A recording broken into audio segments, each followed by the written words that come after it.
आप सब लोग अच्छे हैं। और जर्नलिज्म आज के दौर में जिंगोइज्म हो गया है, sensationalism with no sense. It is all about noise. जो कंटेंट है वो उसका इतना डिग्रेडेशन हो गया है एक सिस्टमैटिक अप्रोच के साथ। हमारे शास्त्रों में शास्त्रार्थ की परंपरा, डिबेट, डिस्कशन एंड डायलॉग, लेकिन अभी जो जर्नलिज्म और जिंगोइज्म, जो ये सर्कस टीआरपी गेन, और अभी हम लोगों ने टीआरपी स्कैम सुना था, journalism sensationalism with no sense, news just noise is there, no news is there. मतलब आप आईपीएल नहीं देख रहे हैं, you can go for a debate.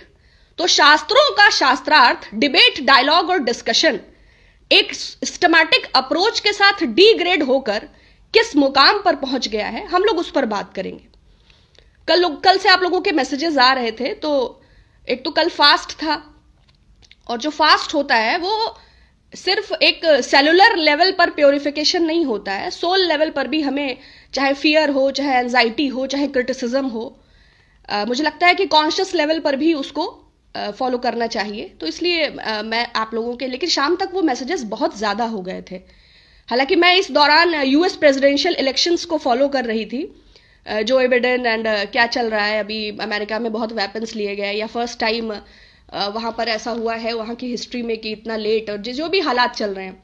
But suddenly एकदम से पता चलता है कि भारत के लोकतंत्र पर हमला हो गया है, इमरजेंसी जैसे हालात हैं। तो देशवासी 6 बरसों से अघोषित आपातकाल को ऑलरेडी झेल रहे हैं। तो ऐसी स्थिति में मुझे लगा कि पता चला अर्नब गोस्वामी जी को 6 बजे उठा लिया गया है। तो सबने निंदा की है, तो मुझे भी निंदा तो करनी चाहिए। मुंबई पुलिस का ये कृत्य जो है, मुझे लगता है कि भारतीय पत्रकारिता जगत के राष्ट्रवादी कलंक पुरुष पत्रकार को इस तरह जाकर सिर्फ सम्मान के आधार पर एक, मुझे लगता है कि फल फूल लोबान, धूप बत्ती अगरबत्ती कुछ तो साथ ले जाना चाहिए था। सिर्फ क्योंकि कानून उनके लिए थोड़ा अलग है, जो उसका दुरुपयोग कर सकते हैं, और वो बहुत पावरफुल पत्रकार है। क्योंकि एक बेसिक मैनरिज्म होता है, अगर आप मुझे बुला रहे हैं या हम आपको बुला रहे हैं, तो जिस तरह वो गृह मंत्री को आवाज लगाते हैं नाम से, अपने से 20, 25, 30 साल बड़े आदमी को आवाज लगाते हैं, प्रदेश के मुख्यमंत्री को आवाज लगाते हैं, या जिस तरह वो सीधा सलमान खान को बुलाते हैं, सामने आमने बैठ करने की बात करते हैं, तो थोड़ा सा, तो इसलिए मैंने आपको सुबह ही मैसेज डाला। तो पहला तो ये कि ये पत्रकारिता पर हमला है। तो मैंने आपको स्पष्ट कर दिया कि पत्रकारिता पर हमला है। तो ये जो विगत इतने समय से, मेरे पास कुछ आंकड़े हैं, मैं जरूर आपसे शेयर करना चाहूंगी। आशा है आपको आवाज मिल रही है। कोरोना के बारे में क्या बोला जाए, जब तक मोदी जी विदेश न जाएं, आप अपनी सुरक्षा का ध्यान रखें, ये चेतावनी समझें, या क्योंकि जो आंकड़े हैं, जो दिख रहा है, जो स्वास्थ्य मंत्री और जो सबकी तैयारी थी, तो कोरोना पे कुछ नहीं कहना। हाँ, नमस्कार आप सबको। जल्दी आती हूं पॉइंट पर, अदरवाइज। तो अभी थोड़े दिनों पहले पत्रकार विक्रम जोशी की हत्या आपको याद होगी, है ना। शामली में पत्रकार अमित शर्मा रेलवे के बर्बर पिटाई की, क्योंकि वो मालगाड़ी पटरी डब्बे से उतरने की उन्होंने कवरेज की थी। अभी थोड़े दिन पहले प्रधानमंत्री जी के संसदीय क्षेत्र में स्क्रोल की महिला पत्रकार के साथ क्या दुर्व्यवहार हुआ, आपको याद होगा। और कल उत्तर प्रदेश के स्टार बायो, हालांकि वो स्टार प्रचारक ज्यादा हैं बीजेपी के, लेकिन मुख्यमंत्री साहब बिहार में उन्होंने कहा कि भाई पत्रकारिता पर हमला हो गया। तो अपने घर नहीं देखना है, लेकिन मोहल्ले भर का हिसाब रखना है। अभी एसटीएफ वाले आधी रात को उठा ले गए थे उस पत्रकार को, जिसने यूपी मेडिकल एसोसिएशन में जो घटिया सप्लाई है उसकी रिपोर्ट को कवरेज किया था। मिड डे मील में नमक रोटी की जिसने रिपोर्ट की थी, उसको माफी मांगने के लिए विवश किया गया। कैरवा के पत्रकार पर अभी जो हमला हुआ, अभी एनआरसी प्रोटेस्ट के दौरान द हिंदू के पत्रकार को 2 घंटा जबरन बिठा के रखा। और भी एक लंबी फेहरिस्त है ये। और गौरी लंकेश की बात जरूर करनी चाहिए। प्रधानमंत्री जी तो अनफॉलो करने की भी जहमत नहीं उठाते हैं, चाहे हत्या पंसारे की हो, कालबुर्गे की हो, या दाभोलकर की हो, या फिर अन्य ये सिद्धि कप्पम, ये आगरा से इनको उठाया गया और हाथरस विषय पर जा रहे थे जब ये टेपिंग वगैरह हुआ, अभी हाथरस लेटेस्ट। और किशोर चंद वांगहिम ये मणिपुर के पत्रकार हैं। इसके अलावा प्रशांत कनौजिया साहब जो लेटेस्ट चल रहा है 2 बार। तो मुख्यमंत्री जी की सारे लोग प्रशंसा ही करेंगे तो कुछ लोग अपना काम भी करेंगे, सब तो फर्जी राष्ट्रवादी नहीं है। इसके अलावा ये राजी शर्मा असम के पत्रकार, इसके अलावा धवल पटेल ये गुजरात में, इन पर राजद्रोह लगा, ये डिजिटल पत्रकार हैं और इन्होंने लिख दिया कि भाई मुख्यमंत्री की कुर्सी खतरे में है, तो रूपानी साहब ने सीधा राजद्रोह लगा दिया, बीच में कुछ और नहीं था। इसके अलावा नरेश कोहा ये हरियाणा के पत्रकार हैं। इसके अलावा राहुल कुलकर्णी, राजीव शर्मा, इनको अभी गोपनीयता के कानून में उठाया, किसी को यूएपीए में ले लिया। और वो 15 लोग जो भीमा कोरेगांव मामले में जिनकी चार्जशीट नहीं तक दाखिल की गई। इसके अलावा छोटे मोटे पत्रकार और हैं, हालांकि वो बहुत बड़े पत्रकार हैं, लेकिन छोटे मोटे पत्रकार जैसे रवीश कुमार जी हैं, जैसे विनोद दुआ साहब हैं, है ना, जैसे अभी सिद्धार्थ वरदराजन जी के भी द्वार पे चले गए थे, जैसे अभिशार शर्मा जी हैं, जैसे पुण्य प्रसून जोशी जी हैं, जैसे अंजुम साहब हैं। तो ये लोग भी तो पत्रकार हैं। तो पत्रकारिता पर हमले का जो इतना बड़ा प्रोपेगेंडा एकदम से ज्ञान हुआ, ये कैसे पता चला? विगत 6 वर्षों से अघोषित आपातकाल है और मीडिया को पालतू बनाए जाने की जो श्रृंखला सूचना एवं प्रसारण मंत्री स्मृति ईरानी जी के समय में प्रक्रिया शुरू हुई थी, वो प्रक्रिया अब सरकार के कानों तक पहुंची है। तो जो म्यूट रहते हैं, सबसे पहले रविशंकर जी कानून मंत्री हैं लेकिन हमेशा गैर कानूनी बात करते हैं, तो उनको तो ही is obsessed with Rahul Gandhi ji and Sonia Gandhi ji, तो उन्होंने भर्त्सना की। तो भर्त्सना तो अपने कृत्यों की कीजिए।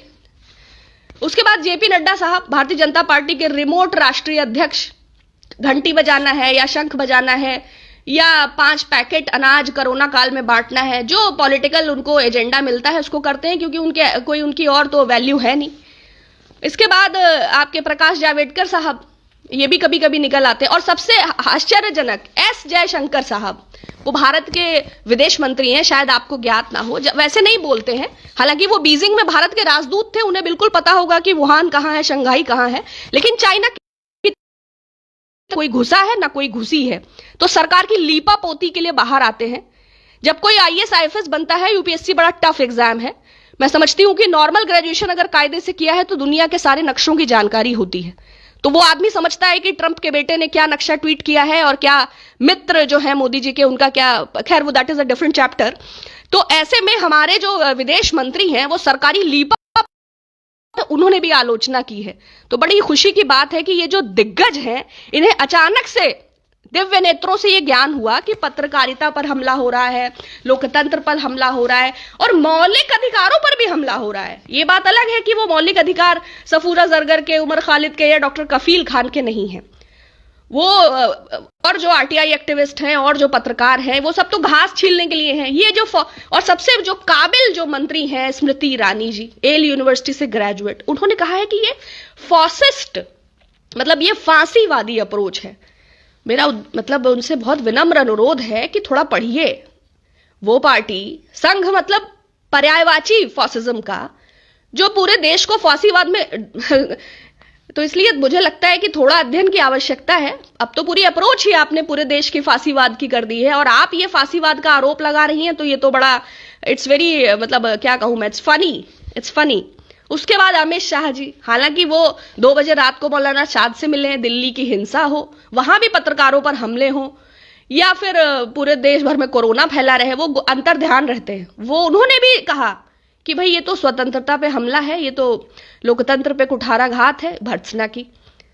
तो वो जो कानून का इतना सम्मान करते हैं कि जस्टिस लोया से लेके सोहराबुद्दीन से इशरत जहां से लेके और महिलाओं की जासूसी तक, हालांकि हर जगह क्लीन चिट मिला है, तो सब देवी देवता के अवतार हैं, लेकिन भर्त्सना की है। और सबसे अनोखी भर्त्सना है श्रीमान राजनाथ सिंह जी की। हालांकि ये लोग गूंगे बहरे हैं, इनको बोलना नहीं आता है। जब लेह लद्दाख में दौरा लगा रक्षा मंत्री का, तो पहुंच गए प्रधानमंत्री। क्यों? Photoshoot opportunity. और फोटो अपॉर्चुनिटी के मामले में प्रधानमंत्री जी ने कैंस फेस्टिवल की मॉडल्स को भी पीछे छोड़ दिया है। तो इनको खुद नहीं पता रहता है, ये सीमा की सुरक्षा के लिए अक्सर राल किले से सट के हवन पूजन करना होता है, तो वहां राजसूय यज्ञ, अश्वमेध यज्ञ बैठाने के लिए रक्षा मंत्री हैं, नींबू मिर्चा टांगने के लिए हैं ये।